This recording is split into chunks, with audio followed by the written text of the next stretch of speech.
So, magandang umaga, tanghali at gabi sa inyong lahat ng nakikinig ng audio record nito. Ang Bible verse natin for today is John chapter 17 verse 17. Ibukod mo sila para sa iyo sa pamamagitan ng katotohanan. Ang salita mo ang katotohanan.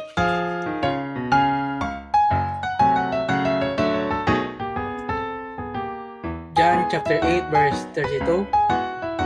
Makikilala ninyo ang katotohanan at ang katotohanan ang magpapalaya sa inyo.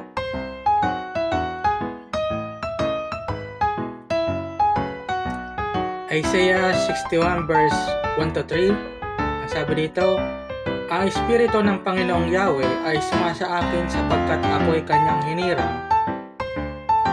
Sinugo niya ako upang dalhin ang magandang balita sa mga inaapi, upang pagalangin ang mga sugatang puso, upang ipahayag sa mga bihag at sa mga bilanggo na sila'y lalaya. Sinugo niya ako upang ipahayag na darating na ang panahon ng pagliligtas ni Yahweh at ang paghihiganti ng Diyos laban sa kanyang mga kaaway. Sinugo niya ako upang aliwin ang mga nagluluksa, upang pasayahin ang mga tumatangis sa Sion, kaligayahan sa halip na bigyan ng kapigatian, awit ng kagalakan sa halip na kalungkutan. Matutulad sila sa mga punong itinanim ni Yahweh, na ginagawa kung ano ang makatuwiran at malululhati ang Diyos dahil sa kanilang ginawa.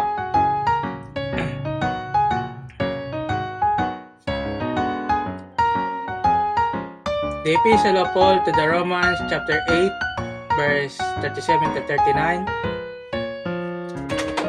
Hindi sa lahat ng mga ito tayo'y lalong higit pang magtatagumpay sa pamamagitan niya na nagmamahal sa atin, sapagkat natitiyak kong walang makapaghiwalay sa atin sa kanyang pag-ibig, kahit ang kamatayan o ang buhay, ang mga anghel o ang demonyo, ang mga pamunuan at ang mga kapangyarihan, ang kasalukuyan o ang hinaharap, ang kataasan o ang kalaliman, o alinmang nilalang ay hindi makapaghiwalay sa atin sa pag-ibig ng Diyos na ipinagkaloob sa atin sa pamamagitan ni Kristo Jesus na ating Panginoon.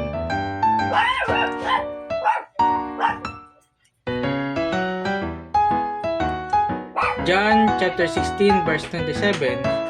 Mahal kayo ng Ama sapagkat ako'y minahal ninyo at naniwala kayo na ako'y nagmula sa Diyos.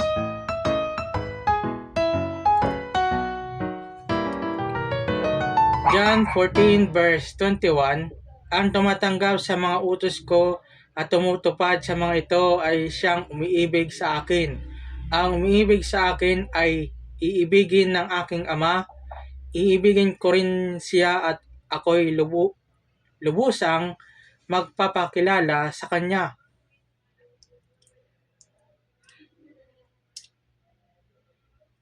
So, yun lamang po ang Bible verse natin for today. Marami pong salamat sa pakikinig ng audio record na ito. Paki-share, like, support, and repost na rin pong itong audio record na ito. Marami pong salamat. Yun lamang po ang Bible verse natin for today. Yun lamang po, and God bless.